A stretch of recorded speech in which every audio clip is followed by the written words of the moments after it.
All right, well, a little bit of history about the band.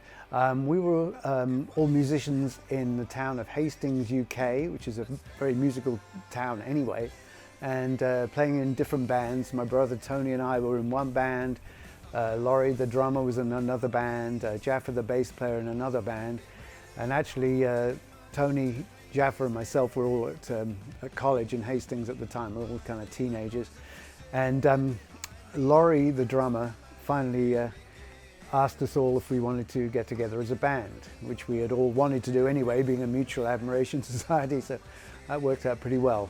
First rehearsal was like we'd been playing all our lives, and within a few days we played our first gig, and that was it, and we decided we were going to take this seriously from then on. A couple of years after we started, this would be 1972 by now, from a mutual friend, we got invited to be the test band for Roger Daltrey's home studio, Roger Daltrey from The Who. That was, of course, amazing and slightly unbelievable because we were all huge Who fans. And yeah, that was probably definitely the highlight and gave us a lot of confidence to think, yeah, we're onto something here. So here's a message to my bandmates, Tony, Laurie and Jaffa. I know you think I'm out here in California sunning myself, but I want to tell you it's actually really cold tonight. So you guys can have a good laugh about that, I know. Yeah, okay, over to you guys. Well, my name is Jaffa. I was in the original lineup of Factory when we formed in 1970, back in May of 1970. And we had our first rehearsal in the Mallet Hall in Bexhill, I believe. And it was with Tone and Andy and Laurie. Oh, yeah. And Laurie Laurie plays the drums, apparently. Oh, do I? You never told me. Give us a little. There you are. That just shows. It's really good. Bit of a drummer. Anything else you'd like to say, Laurie? No. Okay. No, just the fact that now that we're back together again with Factory, a dream come true for me, and this is just heaven to be working with these two, and even nicer when we get Andy back with us as well. Can't wait. Yeah. Yeah. Hi. Hello everybody, I'm Tony, or Tone, as people used to know me way back. Tony I play the Owls. guitar, Yeah. and I play the fiddle sometimes, and I sing some of the time. And I'm really happy to be doing the Factory stuff again. It's been a long time since the original lineup were doing their thing back in the day, but it's amazing to revisit the songs. I I think they're great songs. It sounded better than even ever. though I say it myself, or we say it ourselves, Yeah. I think the songs are very, very good, and I'm really glad they're getting an airing Yeah. on records and with a few gigs. Hopefully, we'll do some more gigs apart from the ones that are coming up this coming August. Yeah. In, So we're yeah. dragging these songs out, kicking and screaming into the 21st century. Yeah.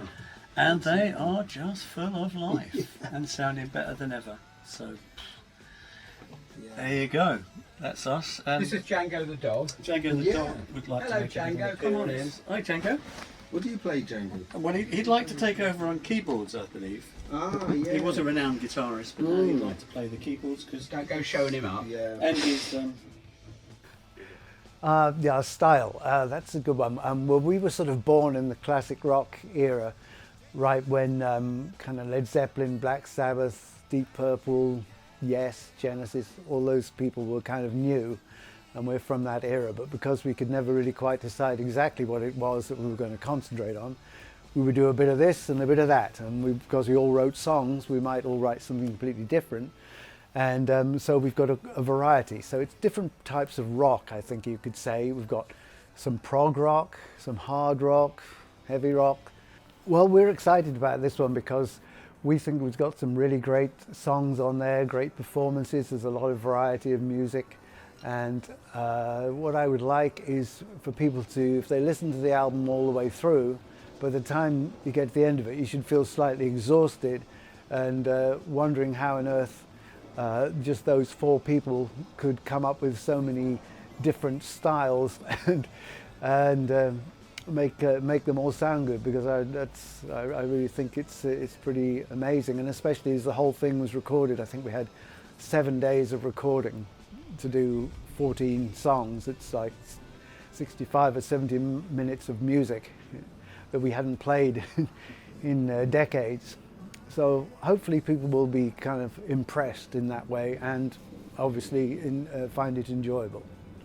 The vibe is usually really good, because we're pretty good live. We're very animated, and you know, we have a lot of laughs ourselves. We enjoy it. We take the music sort of seriously, but not each other, and we just have a lot of fun with it, and the audience seems to grab onto that, I think. And then another funny story I can think of, which was many years ago now, but we were playing a gig somewhere, I can't remember where now, and it was a big stage up on scaffolding, and I walked out to the front. The lights were kind of bright, and so I was shading my eyes and looking like this out of the crowd and about to say, "Hi, how you all doing?" And then next thing I went woof, fell down the front of the stage, and then I clambered back up, and you know, leaving my dignity behind, and everybody laughing. Anyway, about 3-4 months later, we went back and played the same place again, and I thought, thank goodness it's been long enough, nobody will remember that I fell off the stage last time. And before we could even play a song, there was a voice coming from the back, "When are you going to fall off the stage?" We have a website which is factory1970, that's 1970.com, and then we're on Facebook, which is also facebook.com/factory1970, and I think the Instagram is the same, 1970. So yeah, somewhere along those lines you can find us.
enough for Close, Clapton. isn't it?